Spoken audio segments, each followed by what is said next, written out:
আমি যে গাছটিকে ফোকাস করছি তা ভীষণ পরিচিত একটা গাছ, আমরা কম বেশি সবাই চিনি।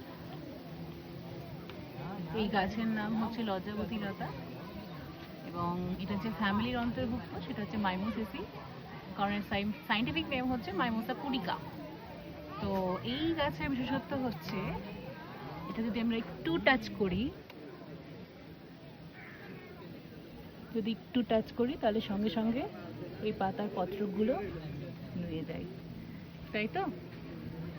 তো তোমাদের উদ্দেশ্যে প্রশ্ন একটাই, যে এই যে লজ্জাবতীর পত্রগুলোকে স্পর্শ করা মাত্রই এই যে পত্রগুলো সরাসরি নুয়ে পড়ছে, এইটা কোন ধরনের চলনকে নির্দেশ করছে? যাদের যাদের উত্তর জানা আছে তোমরা কমেন্ট করে দেখো।